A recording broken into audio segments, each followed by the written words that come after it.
ท่านพระครูชลทานพิทักษ์เจ้าวาดวัดแม่ห้องไคอำเภอดอยสะเก็ดจังหวัดเชียงใหม่จะได้มาพบปะศรัทธาญาติโยมท่านสาธุชนทุกคนทุกท่านในรายการเสียงธรรมแสงอรุณช่วงที่สองก็จะเป็นท่านพระอาจารย์ไมตรีเข้าเวสโกวัดตีนดอยพระบาทตำบลมะกอกอำเภอป่าสังจังหวัดลำพูนกับครูบาอาจารย์พระคุณเจ้าทั้งสองรูปจะได้มาฮือธรรมะกับศรัทธาญาติโยมตอนนี้อาตมาภาพกำลังรอสัญญาณจากท่านพระครูชลทานพิทักษ์เจ้าวาดวัดแม่ห้องไคอำเภอดอยสะเก็ดจังหวัดเชียงใหม่ซึ่งท่านก็จะจัดรายการนั่งอู้นั่งจาอยู่ที่วัดแม่ห้องไคจัดผ่านระบบออนไลน์แล้วก็ส่งสัญญาณเข้ามาที่วัดปักตังเจริญก็รอสัญญาณอาจจะติดขัดหลายๆอย่างหน้านี้ช่วงนี้ก็อย่างว่านะศรัทธาญาติโยมสัญญาณอินเทอร์เน็ตพ่องกา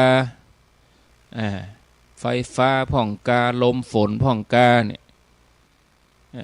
ถ้าเข้าสู่เดือน7เดือน8นี่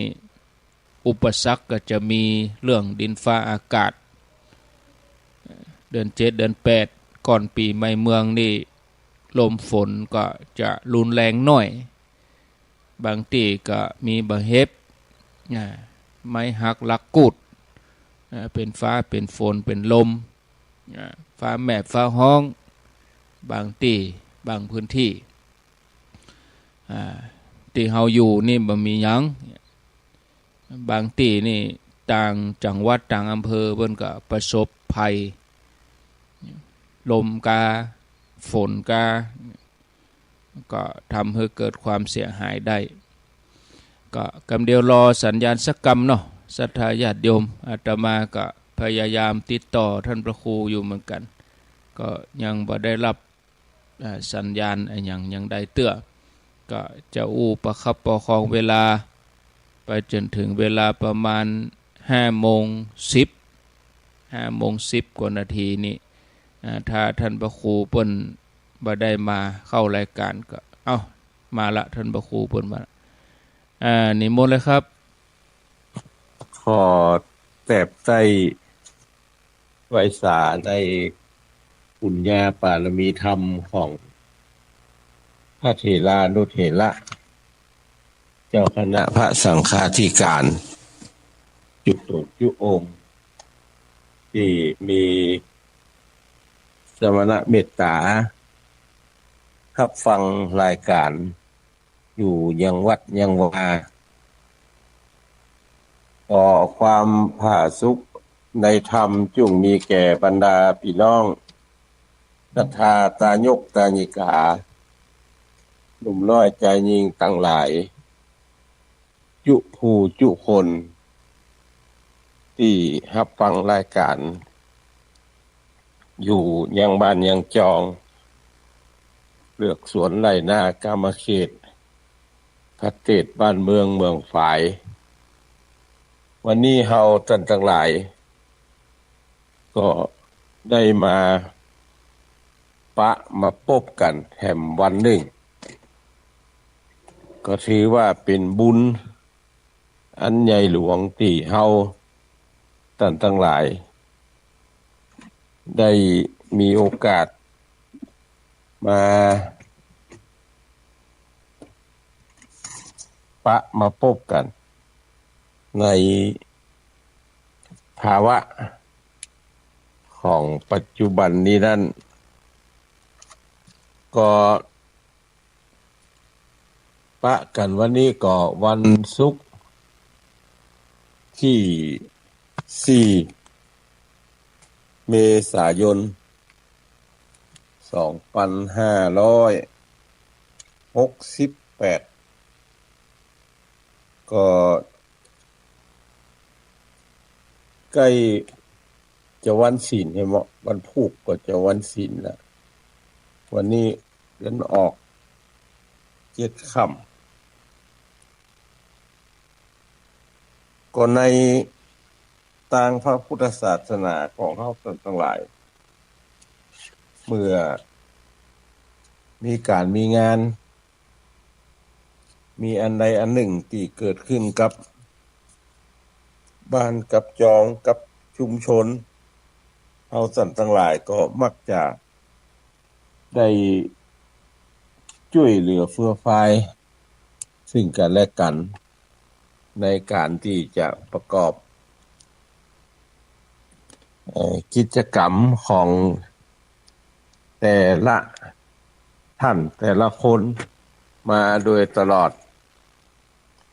ซึ่งการทำบุญสุนทานนั้นก็เป็นเรื่องที่ดีที่เฮาทั้งหลายจะ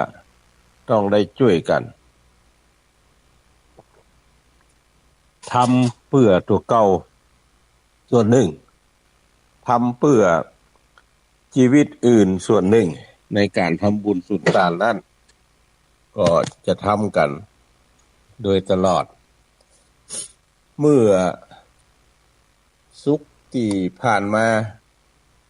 ก็ได้นำเอาพระธรรมเทศนามาเทศน์ให้เฮาท่านทั้งหลายได้ยินได้ฟังเกี่ยวกับธรรมนิยายข้าวสุจยวรรณพญางัวเขาคำจบไปแล้ว7ผูกวันนี้จะขึ้นผูกท่วน8ในเนื้อหาสาระของพระธรรมเทศนาจะเป็นไปโดยเนื่องใดก็ขอเชิญท่านทั้งหลายได้รับฟังตามสมควรแก่เวลาสืบไปนะโมตัสสะภะคะวะโตอะระหะโตสัมมาสัมพุทธัสสะจินเตสิอุมมาตันเตติสาทะโบดุลาโสตุจันนะสัพพุลิสะตังหลาย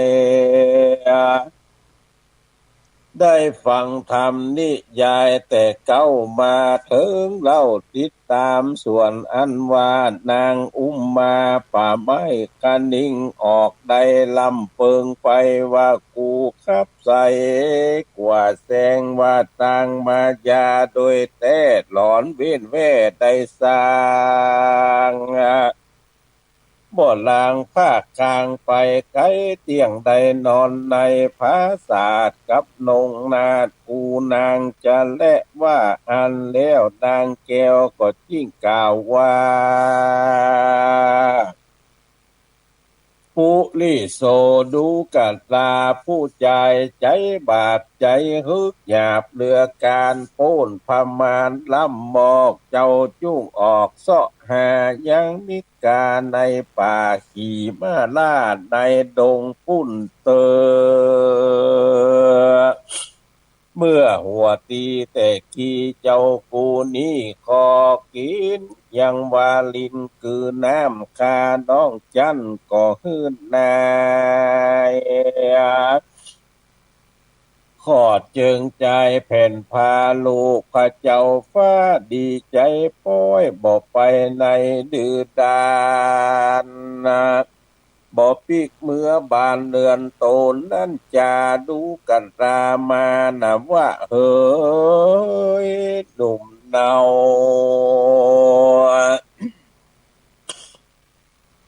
ผู้มีหน้าตาจุ้มเจ้าปูนจุ้มมีเส้นผมเขียวอ่อนนุ่งผ้าผ่อนลายคำเจ้าอยากกระทำใจล่อคานี่หนอคนเดียวจักไปดงเขียวป่าไม้ขี่ม้าไล่ซ้ำไปแดดเตอ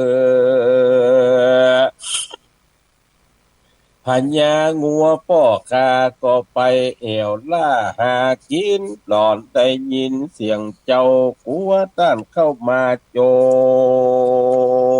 รเกี้ยงตายหงบอกกาดจุ้งย้ายพรากลาไปรีบเร็วไวอย่าจ้าอัธสาเหมือนอันโปที่สัตว์เยาหิวบ่เศร้าเจียงจินได้ยินกำนางดังอันเจ้าคิดสอดดันในใจว่าเหตุสันใดนี้เล่านางหนุ่มเนาผิวใสยำกูไปจากภาษาทกูบ่อาจยักนียิ่งจากกำดีโลมเล่านอกแต่เก้าเตอะบอกแต่เก้าเตอะนาเมื่อกูมาก่อนกีเยืองนี้ยอมเปิงและนากันขาดนิ่งใจแล้วก็จิ้งกล่าวว่าดูลาเจ้าน้องลักปีเจ้าอย่าจี้ต่างไปในดงไพรป่ากว้างสัตว์สิ่งเสพสร้างอาศัยน้ำสับมูดใสใหญ่กว้างน้ำน้อยอ่างไหลล้อมมาหินกองยังตาบ่หลอนว่าจักไหลพี่ลูกไก่มานีตัวพี่นี่เปรียบหินพาจะเตรียมมาดังอันยังในนาธรรมและดูเขียวอยู่คนเดียวบอกมันเตียงนอนความเหี่ยงไปมาคึดใจหาน้องแก้วเมื่อปีแล้วบ่ลืมจาตาตาในกาละนั้นพระเจื่องจันกาสัตลาได้เจียนจานางดังอันตาวันค่ำลงแรงเต้าจอมแปลงทินลาดกล่าวกับนงนาดบังอ่อนกูปี้ขอดนอนอยู่นี่ภาศาสตร์ลี่สักคืนว่าอ่านเมื่อนั้นส่วนอันว่านางอุมมาตันตินางนาลีหนุ่มน้อยนึกข้าพ้อยในใจว่าเจ้าลาจะบูโตนนี่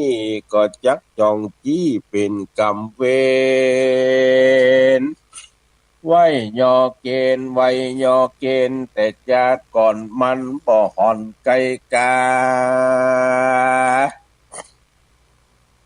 ควรกูจะตานต่อเพื่อแม่นจอบหัวใจ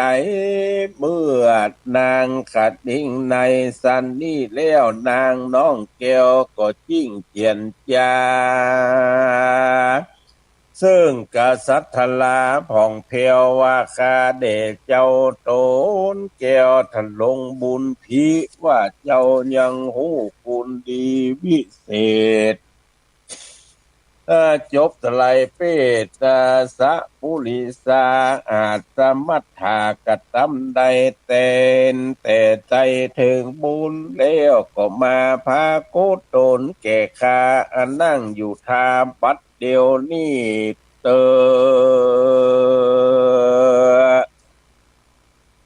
ว่าอันในกาลบัดนั้นส่วนอันว่าโพธิสัตว์เจ้าได้ยินแล้วเล่ากำนางก็อธิษฐานขาบไว้ยังเตปะไทยตั้งหลายอันมายายกันอยู่รักษาหมู่ไม้อันนาขอเชิญมาจุนามาช่วยข้าเป็นพระญาณข้าได้กตาที่การมาแต่ก่อนบ่หยุดหย่อนสูญหายสัตว์ตั้งหลายในโลกข้าหวังโปรดจุตนตัวหือโป้นมืดมัวหมอกฟ้า เถิงฟังกำนาคือนิพพานเป็นสัพพัญญูตัญญาณไปนาขอฮือตีนมาอัศสายกปาตาภาษาทเธอนางนาดปลายบนปุ่นเตอะว่าอันในกาลบัดนั้นนาส่วนอันว่าเทวดาตั้งหลายฟังพระบุญผายกล่าวตาก็ยกตีนมาเดียวไวขึ้นไปในพระศาสตร์แห่งนางน้อยนาฏตันจีส่วนอิทธีน้องแก้วได้หันแล้วก็ลวดยินดีอัศจรรย์มีเป็นอันมากก็ลุกจากอาจเร็วปันรับเอาจอมขวัญบทจ้ายกจากหลังมาวางลงแล้วโตนางองค์นาดน้อยก็กล่าวที่ถ้อยใครคานว่าดูกะลาอัตตาเกี่ยวกากันอยากยาและอาหารกินแล้วต่างแอวมวนกินตามขวงโบกกรณีน้ำก็มีฮืออาบเป็นที่ราบเย็นใจเจ็นและเมื่อนั่นมาสินทุวลาอันฉลาดเหมือนใจจิ้งหนีไปโดยหมอดเตียวแล้วก็พอไปมาหันแย่งามตาดังอันบ่อยากกันกัดกินเตียวบุญดินเสาะสอดก็มีแลส่วนอันว่าโปธิสัตว์เจ้าโซนผ่านเผาอยู่ในภาษาเจ้ากับนางสุขสำราญจมจืนใจต้องตื่นยินดีในเมื่อไรถีลุ่งแจงนางนาดก็แต่งของขานคือว่าอาหารหลายสิ่งมีหลายยิ่งหลายประการคือองค์ขานเต้าเจ้าส่วนเต้าผ่านเผาโปธิญาณก็กินอาหารและเข้าน้ำกินแล้วก็พรำลวดลับไปก็มีวันนั้นแหละนาตะมาทางปากาเซนโตสัทธาอาหะสัทธาสัพปัญญูโตนเป็นคู่ในโลกใครพระโอษฐ์งามดีกล่าวบาลีว่าไว้ฮือเป็นที่ไวแก่คนและเทวดาก็กล่าวกาถาว่าเกภาสรติยันโตภาวะสามิพุทธิโตอัญญมันยังดังนี้ภิกขเวดูกลาภิกขุตั้งหลายอันนั่งยายเป็นทอยกิเลสใหญ่น้อยเกาะสันดานส่วนโยธาหารอำมาตย์ตวยหาเต้าราชกุมารบ่หันนงคานน้องไทยบ่ประจวบใดยังองค์ป่าโดยดงมีกองอาสาสัตว์สู่ล่องตัวหาบ่หันราชาเต้าไทยเต้าบ่ได้ยินเสียงพระบุญเรืองและมาลวดหลงป่าดงนาลงไปหาดนางแก้วงามผ่านเพียวชื่อตันตีได้อยู่ดีในภาษาทพากันวาดงามดีตามประเพณีแต่ก่อนเจ้นปู่มอนมีมาลวดวิวาอยู่หันอยู่ตีนั่นกับนวลนางพระองค์คานผ่านเพียวกินเข้าแล้วก็ลวดรับไปบทจาไขปากต้ากับนอนลานงนางเหตุว่าอาหารมีลดมาอีดอ่อนหากเรือการที่ยักยังได้ที่เจียงคานอันอ่อนเมื่อก่อนใดลำหลงนอนในดงป่าไม้เตียวเสาะไสหินผาลัดดงนาเถื่อนทองเป็นทุกร้อนกะหาย มาพบสมสายน้องแก้วมันเตียงแล้วอยู่สันติในเมื่อวายที่ลุ่งแจงนางก็สวยแสงตาตำมีไม่สีฟันและน้ำสวยนางแก่เจ้าฟ้าลาจา เจ้าก็ลูกมาดังอันนางน้องจันตันตีก็เอาน้ำงามดีเจ้าพาเจ็ดนาเล่าพายลูนพระทะลงกุลยิงฟ้าจิตสวยนาแล้วก็ดีลาออกมานอกอาจไม่ยายหยาดในดงแล้วก็เข้าในโค้งผาศาสตร์อันนายน้อยหน้าทุนถวายจอมนางนายผ่านเพวานางน้องแก้วอุมมาตันตีถึงเวลาดีกินข้าวคือเมื่อเจ้ายามง่ายนางก็คงไปแต่งยังเข้าน้ำมีลดเลิศล้ำลายประการฮือโปติญาณผ่านเพวนางน้องแก้วก็จิ้งเจียนจาว่าดูกันลาปี้เป็นเจ้า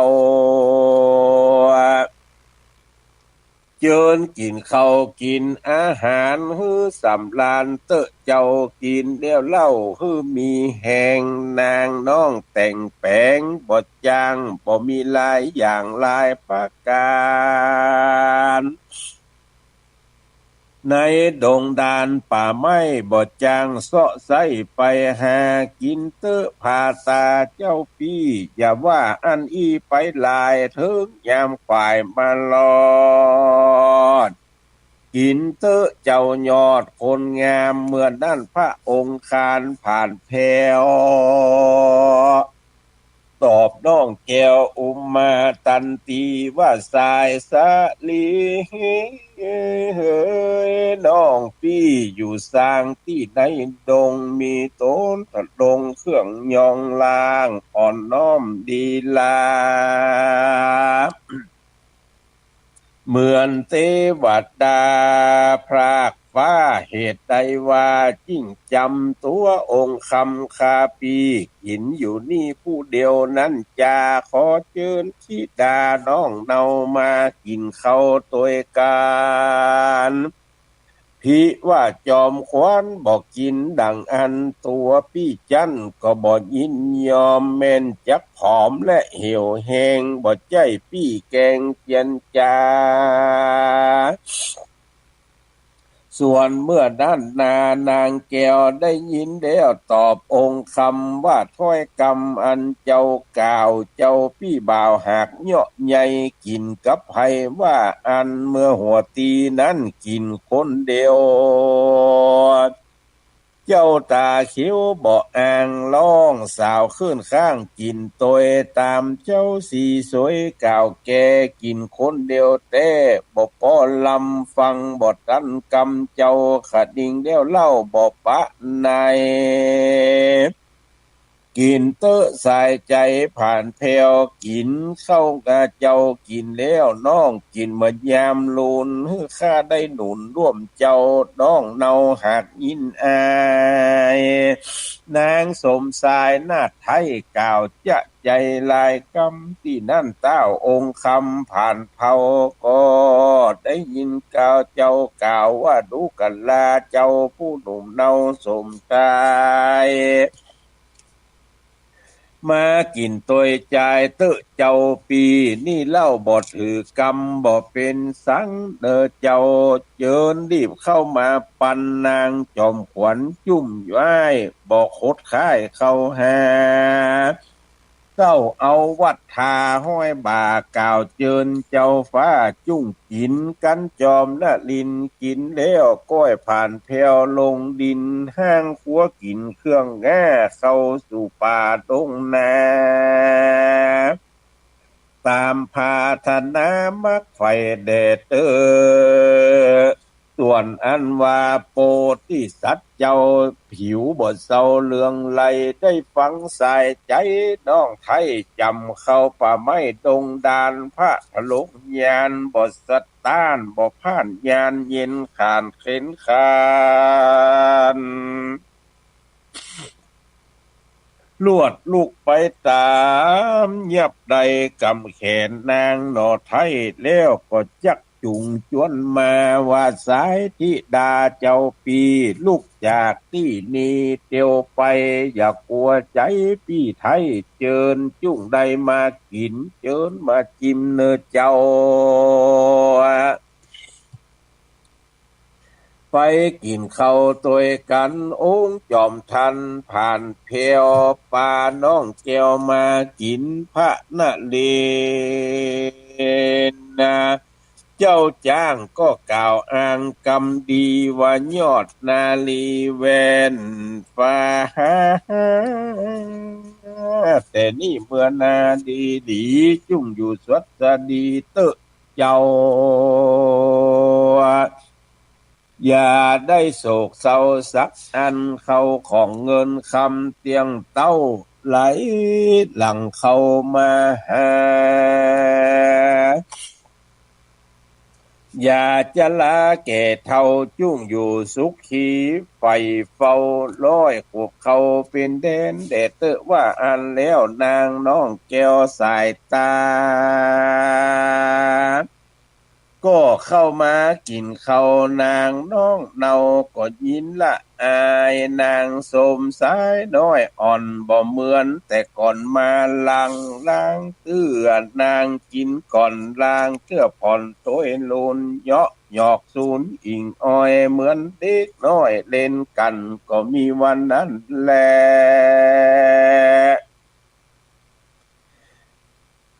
กันว่ากินอิ่มแล้วนางนอกเกี่ยวยอดสมสีล่างเฮือดีเพียวกวาดเกียงราบงามตาแล้วเอาขันยาและหมากใส่ขันเกี่ยวหักลายกามมายกมาตำเฮอเจ้านางน้องเนาขัดนิงจะให้ว่าเจ้าบุญใสหนุ่มน้อยพระยอดซอยบุญมีมายินดีจื่นสู่กวนกูแต่งรู้อุปายแด่เตอว่าอ่านนางหนอจันก็กล่าวว่าข้าเดชเจ้ากูโตนผาเสดผู้บังเกิดแต่คัตติยาลาดวงศาเป็นสัพพุริสาอันล้ำเลิศแต่ดีลีข้าแด่เจ้าผู้ดีวิเศษยังมีประเทศหนึ่งใสกว้างใหญ่เต้นนักหนาอ่านนับมันมามี30 โยชน์ภายในโสดดีงามสละเกียงคานลึกล้ำมีน้ำใสงามปลาไหลล้ำมีมากตัวหนึ่งหากดีหลายคนยิงใจโลกไตผู้ใดเข้าใกล้ถึงส่วนคนตั้งมวลอวดอ้างเปื้อนกล่าวจานว่าเป็นพิจนาเจ้ามีปัญญาก็จุ้งแก่แจ้งแต่แก่ใจเด็ดเตอะเมื่อนางถามดังอันพระนอจันโปธาตนมีปัญญาอันฉลาดก็ตอบลงนาจัญญาว่าสละนั่นนาคือใดพระผู้กล่าวไว้โดยดีคือป่าละมีดวงพาเสด30 ตัดเกิดมีมาป่านั่นนาเป็นใหญ่เกี้ยงกลมไกวเกี้ยงกลมไข่งามตาคือว่าได้พัญญาแห่งกูปีอันหาที่สุดสายบ่มีได้และเจ้ากันว่าต้นดอเนาโพธิสัตว์กล่าวถนัดดังนี้แล้วนางแก้วก็ล่ำเปิงใจ ว่าเจ้าตนไสกูปีเป็นผู้มีปัญญาแม่นกูสังกาก็แก่ใดตนนี้ใสเลิศปัญญาพอกิริยาก็เรียบร้อยเป็นยอดซอยพุทธังกูลเจ้าตนบนแต่และว่าอันโปติสัตว์เจ้าก็อยู่เฝ้ากับนางในดงดานป่าไม้เปิงลมใจพึกษารวมกาญาเตียงมันก็มีหันแหลดนาที่นี่จักจาเถิงเสนามวลหมู่อันเสาะอยู่พอแฮยังกษัตริย์ทลาเต้าไทยบอกปะจวบใดต่างใดยินหัวใจเสาะซอกตั้งวันตกวันออกตั้งเหนือและใต้ตามคู่ไม่เครือเขาบ่หันนงเหล่าเงาไทยต่างใดโดยหัวใจห่วงหอยก็มีวันนั้นบ่อยากจะแล่นาตะมัดทางปะกาเซนโต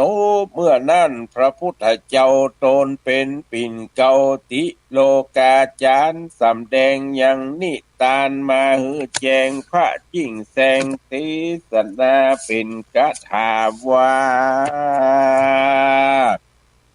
ตะเตสังตัสสะนาญะโกสุใจญะสะเสโนปะลิวาลิโทดังนี้เป็นต้น ภิกขเวดุกลาภิกขุตั้งหลายจุ่งฟังนิยายอันเก่าจักกล่าวห้องเสนาอันตามหาเต้าไทยตัวป่าไม้ดงนามีใจยะเสนาเป็นเก้าก็ปากันไต่เต้าหาขุนแปลงเป็นจุ้มเป็นหมูออกหน้าสู่ดงดานจุ่ม1 13นับอ่านใดเข้าป่าไม้ตัวหามีหัตถัญญากังไกเหตุหาบทใดองค์คำตามมุกวังแม่น้ำที่ไกลกล้ำหินผา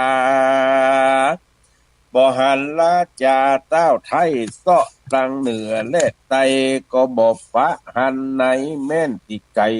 กลหาแล้วไข่ก็บ่ปะองค์ฝูงบุคคลเป็นอันมวลมา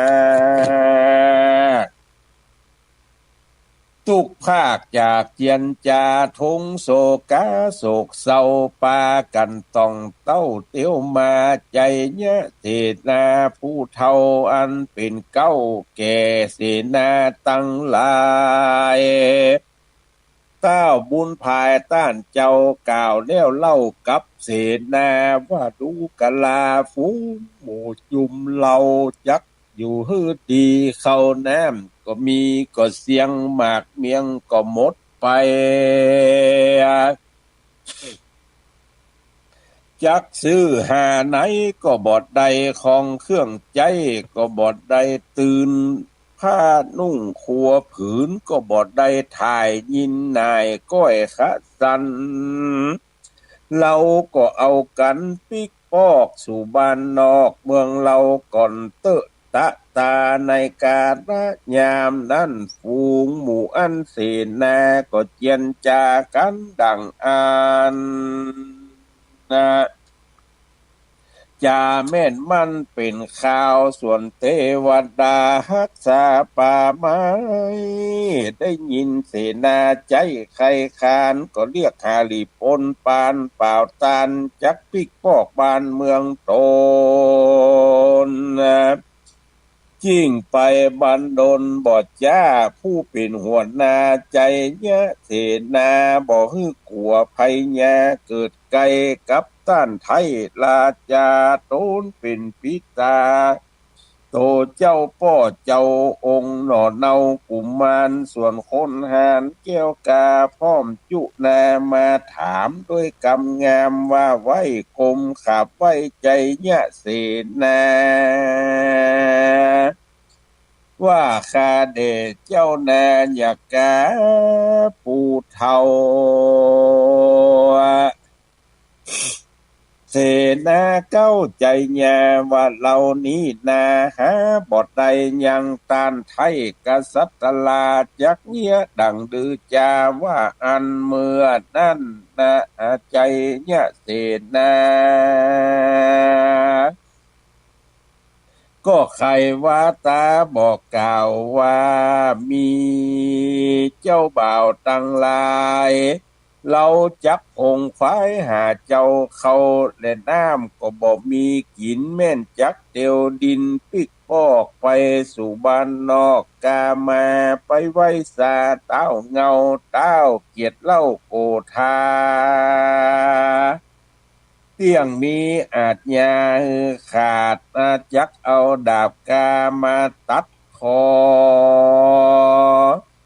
บ่อเศษจะรอขึ้นข้างเราเจี้ยงตายกระดังเป็นพิ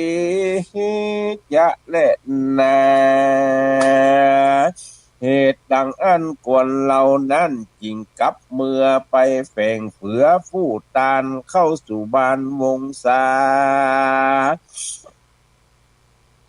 ได้หันหน้าตาลูกเต่ากับเมียกู้เฝ้าคนดีแม่นตายเป็นผีก่อนแล้วบอกกากาแก้วกำมีมาหากถึงค่าตอบสายดีหรือให้ก็ย่อมเลือนลางเลือนตายในบ้านในเฮือนที่เกิดก็แควนพาเสดเต้ดีลีตายดงลีป่าไม้อันบอกใกล้เมืองโคนย่อมเววนอ่วงหอยฮือต่ำก้อยอะไรและนาเขาก็มาจากกันสันนี่เลี้ยวก็กาแก้วมาตามตางออกหิมปานป่าไม้เตียวสะใสเป็นสายพระดิปานลายย้ายหยาเทิงเจตุตละลาตะกอนใจต่างคนไปสู่เดือนและบานบอกเล่าตานเจียนจาส่วนใจเนี่ยเสนาผู้เฒ่าในวันลูนลุงเจ้าแจงขวายก็เอาคนตั้งลายโตนเป็นใหญ่ขึ้นขับไว้องคารบอกอาการไต่เตาเรื่องแห่งเจ้ากุมารว่าคาแด่พระผู้บานเอกลาชลูกน้อยนาดผิวใสเพื่อหายไปในป่าเมื่อก่อนลามิคานยังมีขวางตัวหนึ่งใสงามเต้ใจสาบานพระองค์คานปิ่นเกลาขี่หลังมาไล่เล่าโดยกวางคำตู่คาก็เสซ้ำหกแล่นขวางเต้นแอนเดียวไว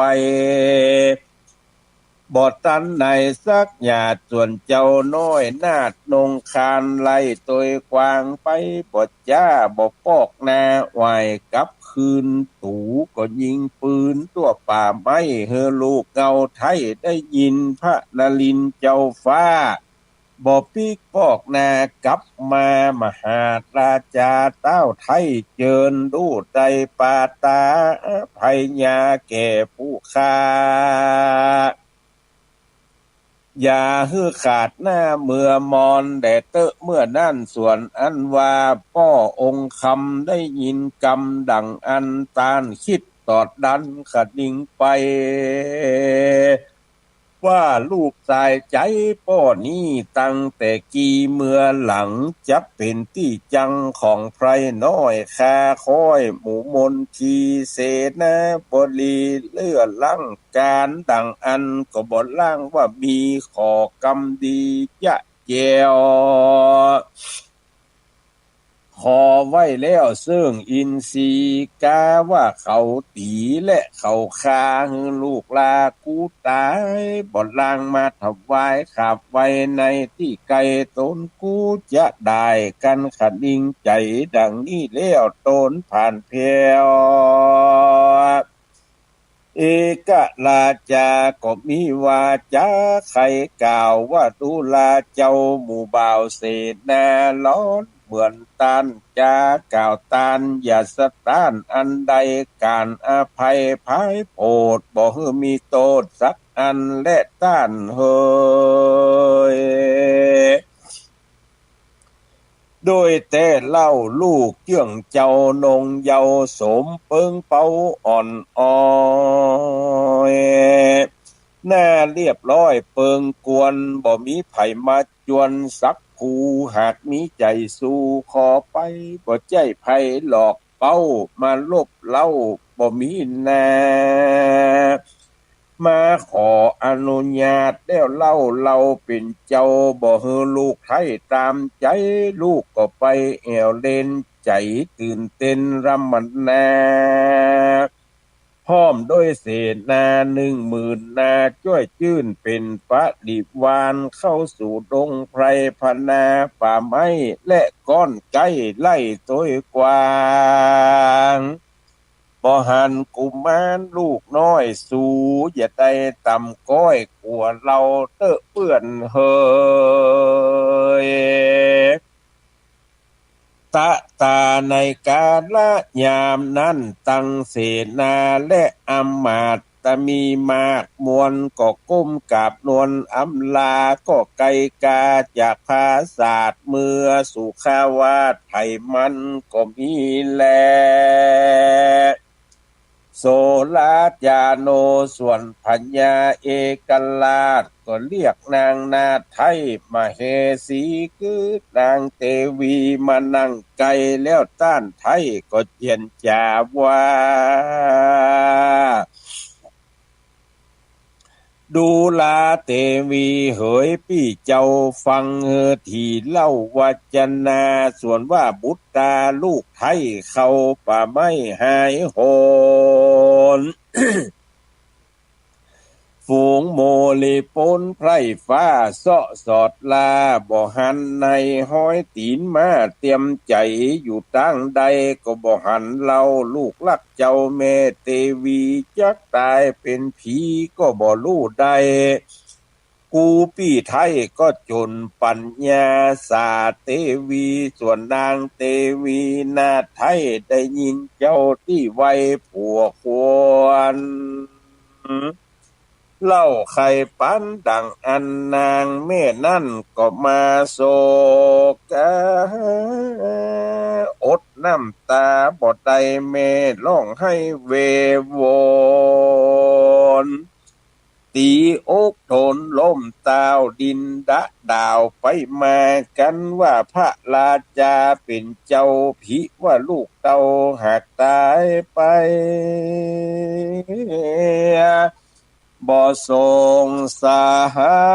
ยดังอันขาดเตี้ยงขาดความเมื่อมอนนางอาวรในที่ไกล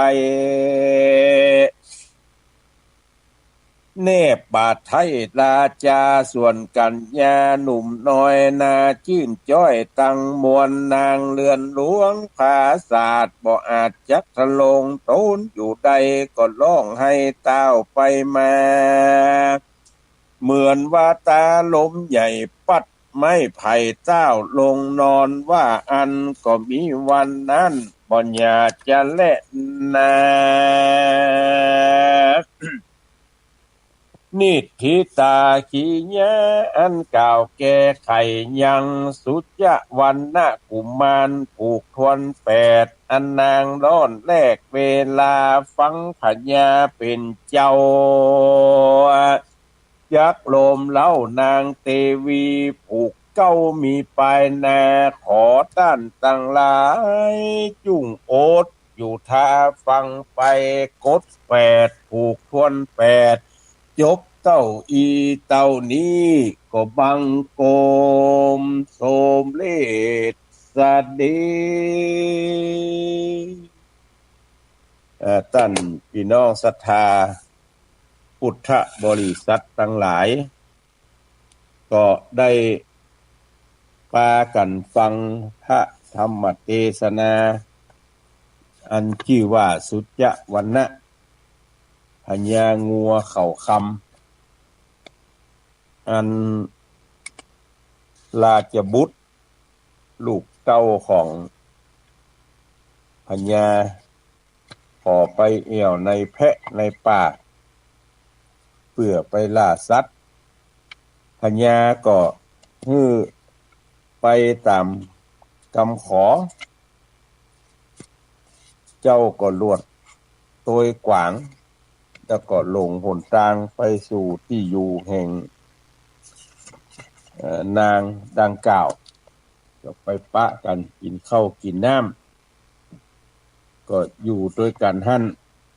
ก็กวนแก่เวลาส่วนว่าเสนาอำมาตย์ทั้งหลายก็ปากันปิกปอกคืนมาสู่ยังที่อยู่ไผมันส่วนหนึ่งก็ไปยอมือหัตถาไหว้สาพญาเจ้าเมืองว่าไปโดยลูกพญาเจ้าเมืองเนี่ยปากันหลงไปคนตี้คนตางบ่จวบบ่ปะบ่พบกันก็ได้ปิกไว้อ้อยหน้ามาบอกกล่าวอู้จ๋าฮื้อพ่อพญาได้ฮู้อันเรื่องราวผูกทน8ก็เป็นเจ้าอี้ก็ก้อยท่าฟังผูกทนเก้าต่อไปในสุขหน้าแถมตอนนี้ไปก็จะได้แจ้งข่าวสารงานบุญคือเฮาท่านทั้งหลายได้ยินได้ฟังตามโทรทัศน์ใกล้ถึงความจริงแล้วตู้ลุงยองก็ได้แจ้งข่าวสารงานบุญไปครั้งหนึ่งแล้วตอนตะเจ้าก็ได้อู้ได้จากับเฮาท่านทั้งหลายวันนี้เป็นวันเดือนออก7ค่ำวันพุธก็จะ8ค่ำแล้ว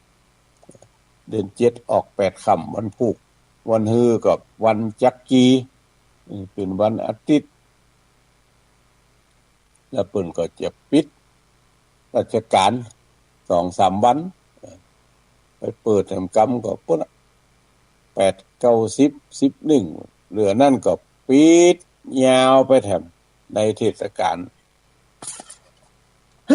ปีใหม่เมืองก็ข่าวสารงานบุญโดยในวันอาทิตย์ที่6คณะสงฆ์อำเภอดอยสะเก็ดก็จะจัดให้มีการบรรพชาสามเณรภาคฤดูร้อนปีนี้มีคนมาสมัครอยู่37คนตั้งเป้าไว้99มีมา37เหตุว่าหลายวัดวาอารามก็ปากันบวชเปิ้นห้องแบบบวชปล่อยสร้างร้องจัดกันหลายวัดหลายวาแต่ละอำเภอก็จัดกันไปบวชแล้วก็มียังบ่ได้บวชแต่ก็มีบางที่ก็ 6-7 วันบางที่ก็5วันบางที่ก็3วันตามอัธยาศัยที่จะจัดกันในส่วนของคณะสงฆ์อำเภอดอยสะเก็ดก็จะพากันบวชในวันที่6เมษายนนี้นั่น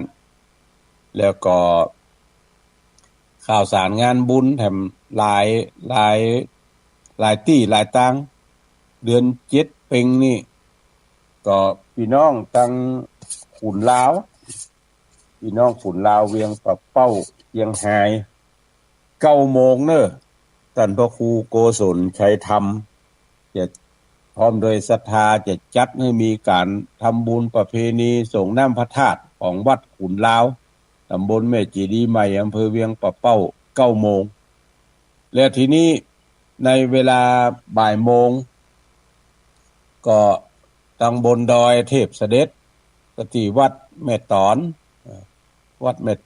ตำบลเทพเสด็จอำเภอดอยสะเก็ดเชียงใหม่เพ่ไอ้ใกล้ก็ไปร่วมทำบุญสุนทานด้วยกันเด้อแล้วก็ บ่ายโมงปลายเหมือนกันที่วัดสันทรายสีทรายมูลก็จะจัดให้มีการทำบุญประเพณีส่งน้ำพระธาตุอย่างเดียวกันข้ามป่าไม้แดงไปป่าไม้แดงนี่เพิ่นจะจัดในตอนเจ้าใส่บาตรก็ลวดในตอนเจ้าใครอยู่ใกล้ป่าไม้แดงก็ไปทำบุญสุนทานเด้อเพิ่นมีพิธีในตอนมาเจ้าที่จะสูดโยโกห้องแล้วเมื่อวันเมื่อตอนเมื่อง่ายก็ไผไปก็ตานตอบไผไปตานก็ตานตอบนี่เพิ่นประกอบพิธีกรรมในช่วงเจ้าของวันที่12ของวันที่12จากขั้นไปก็ประเพณีปีใหม่เมืองละประเพณีปีใหม่เมืองใครจะถือเอาอันใดถือเอาตามหนังสือว่ากาถือเอาตามความรู้สึกของตัวเก่าว่ากาบักเก่าเปิ้นเอา13 14 15แต่ว่าถ้าเอาตามหนังสือก็จะเป็น14 15 16อันนี้ก็แล้วแต่ความปืนฮ้ออย่างการตกลงปลงใจในหมู่บ้านของท่านทั้งหลายว่าจะกระทำการในวันเวลาใดอันนี้ก็คือเป็นไปตามที่ได้ได้ตกลงกันข่าวสารงานบุญแถมอันหนึ่งก็โดยว่าทางอาตมาภาพพร้อมกับโดยกรรมการขับเคลื่อนพัฒนาโรงพยาบาลส่งเสริมสุขภาพตำบลบ้านสันทรายหมู่ที่3ตำบลแม่ห้อยเงินอำเภอดอยสะเก็ดปากันแปลงที่อาคารที่พักรอรับบริการคือตำบ้านเฮาก็ว่าที่รอท่าหมอ ที่พักรอรับบริการมันบ่มีที่อยู่ที่เจ้าก็เลยปากันไปแปลงอาคารแปลงเฉพาะหลังคากับตกแต่งทั้งพื้นนี่สักเล็กสักน้อยบัดนี้ก็แล้วละน้ำบ่อมีหั่นแก่นหนึ่งก็ได้เอาเอาบั้งไปต่อขึ้นมาเอาปูนเอาบาหินเอาอย่างห้องคือมันได้ระดับก็เก้าอี้เขาแวดเอาแป้งโต๊ะไปเรียบร้อยเวลาไผจะไปส่งเอกสารเช่นอสมจะส่งรายงานอย่างก็เอาไปจัดเอกสารที่หั่นเป็นปอกเป็นหมวดเป็นหมู่แล้วก็นำเข้าสู่อาคารส่งให้หมอต่อไปครับอันนี้แล้วละเมื่อแปลงแล้วก็จะกึดกินดาตานไว้ในพระพุทธศาสนาเพราะว่าเมื่อโหทีนั้นเจิญจวนเฮาตั้นทั้งหลายได้ให้หอมสตางค์กันปากันตอดพระป่าตอดตาลตุงตอดพระป่าในเมื่อโหนทีระดมทุนกันเมื่อโหนทีนั้นก็ได้สตางค์อยู่400,000ปลายก็เอามาปกสร้างห้างแปลงบัดนี้ก็แล้วละก็จะยกกินยอตาลแล้วก็ส่งมอบให้กับราชการเอาไปใช้ไปสอยต่อไปกำหนดจะจัดกิจกรรมนี้ในวันศุกร์ที่18เมษายนหลายที่หลายตังวันนั้นมันเป็นวันดีเนาะ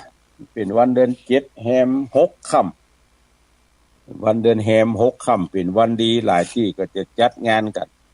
ทางกรรมการก็อู้จากันว่าเฮาก็จะทำบุญในวันนั้นเมื่อไง 9 โมงนิมนต์ทุกเจ้าในตำบลมาเจริญพระพุทธมนต์แล้วก็สูตรยกทกถอนเอาอันบ่ดีบ่งามออกจากในสถานที่รพสตแล้วก็จะเจริญพระพุทธมนต์เพื่อเป็นสิริมงคลต่อไปแถมก็ได้เชิญทางนายแพทย์สาธารณสุขจังหวัดมาเป็นประธานในพิธีส่วนอำเภอก็เชิญตั้งแต่ท่านนายอำเภอลงไปจนถึงตำบลเชิญผู้นำท้องถิ่นไปร่วมกันแล้วก็เชิญพี่น้องศรัทธาเฮาท่านทั้งหลายไปร่วมกินหอมตาลด้วยกันเมื่อไงตาลแล้วก็จะกินข้าวตอนด้วยกันถือว่าเป็นการเลี้ยงในเดือนจีปีใหม่เพราะว่ายังอยู่ในช่วงที่เปิ้นสะเก้าดำหัวกันอยู่หลายที่ก็อาจจะจัดงานสะเก้าดำหัว ในองค์กรต่างๆดังนั้นก็เชิญชวนเด้อพี่น้องศรัทธาในตำบลแม่ห้อยเงินและตำบลทะลัดทัดใกล้ไปร่วมกินหอมตาลด้วยกันในวันศุกร์ที่18เมษายน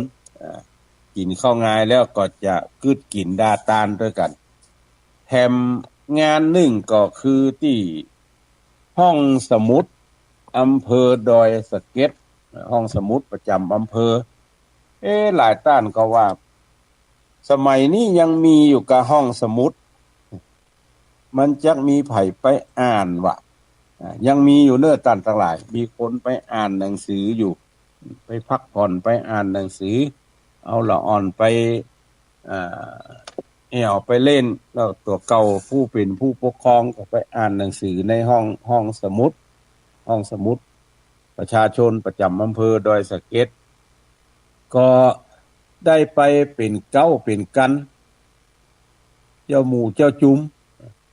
ไปช่วยพัฒนาปรับภูมิทัศน์บ้านเฮาก็ว่าปรับภูมิทัศน์มันเป็นกรรมไทยเนาะเรื่องของไทยบ้านเฮาก็ไปปฏิบัติปัดปัวให้มันดีมันงามไปปัดกวาดเที่ยวแปลงโน่นนั่นนี่มาเดี๋ยวนี้แปลงหัวแล้วละแปลงประตูก็แล้วละก็จะได้ทาสีก่อนปีใหม่นี้แล้วก็หลังปีใหม่ในวันอังคารที่22เมษายน10 โมงเหมือนกันก็จะได้ทำบุญยกกินยอตาลจะสูตรยกทกถอนเอาอันบดีบอกงามออกเพราะว่าไปบ่งหัวแปลงประตูแถมไม่อันเก่ามันลุหลังปังเปไปแล้วมันบ่อยู่ซื่อหน้าอาคารมันบ่สมเปิงกวนก็เลยปากันยกอย่างย้ายโคตรค้ายไปเจาะประตูแถมไม่ก็จะได้นิมนต์พระเจ้าประสงค์ไปสูตรยกทกถอนเอาอันบดีบ่งามออกแล้วก็จะเจริญพระพุทธมนต์เพื่อความเป็นสิริมงคลงานนี้มีท่านนิติปกรณ์แสงสุวรรณในอำเภอดอยสะเก็ดเป็นประธานกรรมการของห้องสมุดประจำอำเภอดอยสะเก็ดก็จึงได้ได้จากันว่าจะได้ทำบุญ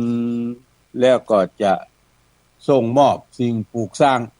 ไว้เป็นสาธารณะสืบต่อไปแถมก็เชิญชวนเฮาท่านทั้งหลายเนอะหลายผู้หลายต้านตึงเจียงใหม่ตึงหลับปูนตึงเจียงไฮ้ปากันออกสตางค์ช่วยเหลือเฟื่อฟายช่วยในเบื้องต้นซึ่งเป็นการระดมทุนช่วยกันในการออกสตางค์ในการปรับปรุงภูมิทัศน์ของห้องสมุดก็ได้รับความเมตตาธรรมจากหลายฝ่ายช่วยออกสตางค์กันก็อนุโมทนาเนอะก็พยายามจะใช้งบประมาณที่เฮาตั้งทั้งหลายบริจาคมาให้มันแบบพอดีพอการพอใจกันทั้งหลายที่ได้ช่วยเหลือเพื่อฝ่ายกันในส่วนที่เกี่ยวข้องในห้องสมุดนั่นก็ประกอบไปด้วยหนังสือต่างๆที่ท่านทั้งหลายจะไปค้นคว้าในอนาคตก็คาดว่าบ่ถึง10 ปีภายหน้านี่ห้องสมุดทุกที่ก็จะเป็นห้องสมุดดิจิตอลคือไปเปิดพอในคอมไปอ่านหนังสือในคอมพิวเตอร์ก็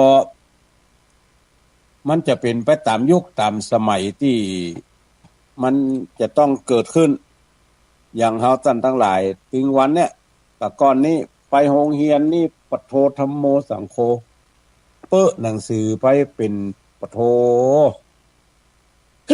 หลังเกาะหลังกล้องมาเดี๋ยวนี้แทบจะบ่มีละหนังสือที่จะต้องเปิ้ไปเพราะว่าส่วนใหญ่แล้วมันเป็นการเรียนในระบบใหม่มันเป็นเรื่องสมัยใหม่ที่เฮาท่านทั้งหลายจะต้องยอมรับในโลกสมัยใหม่อย่างเฮาท่านทั้งหลายปกติเนี่ยไปกาดเฮาจะติวไปบัดเดียวก็ได้เอารถเครื่องไป ปกติเฮาจะต้องไปเจ้าตี3ตี4จะต้องลุกดาครัวหาบครัวหามกว่าจะไปได้ประเดี๋ยวนี้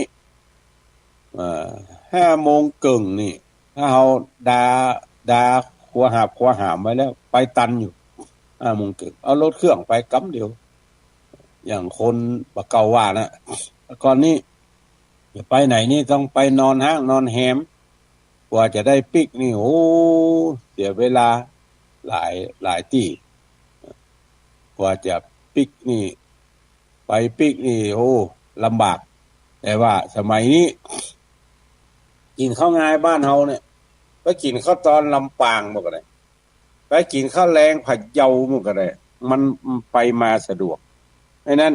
การจัดการทั้งหลายแล้วเนี่ยมันจะเป็นไปเสียเอียดังนั้นก็คือเฮาตั้นทั้งหลายได้ประยุกต์ใช้ตามสมัยใหม่เน้อเพราะว่าในโลกสมัยใหม่นี้มันก็จะต้องไปตามนั้นก็น้อมเอิ้นเชิญชวนเฮาตั้นทั้งหลายเน้อไปร่วมทำบุญสุนทานตามกำลังกายกำลังทรัพย์ที่จะทำได้ไผอยู่ใกล้วัดใดที่ใดที่เพิ่นจะทำบุญสุนทานกันก็ไปร่วมทำบุญสุนทานด้วยกันแต่ว่าที่อาตมาภาพจัดนี่ก็จัดในวันที่18วันศุกร์ที่18ที่โรงพยาบาลส่งเสริมสุขภาพตำบลบ้านสันทรายตำบลแม่ห้อยเงินอำเภอดอยสะเก็ดแล้วก็ที่วันอังคารแถมวันอังคารที่22ที่ห้องสมุดประชาชนประจำอำเภอดอยสะเก็ดที่สนามงัวจนที่หั่นก็จะทำบุญในเวลาเมื่องายเหมือนกันเน้อวันนี้ก็ใช้เวลาของตั้งสถานีมาครบถ้วนขบวนการละจะได้นำรายการนี้จากท่านทั้งหลายไปก่อนวันนี้บ่เปิดสายหน้าไมค์จะเน้อก็ขออำนวยอวยพรให้ท่านทั้งหลายอยู่ดีมีสุขอายุวันโนสุขังปะลา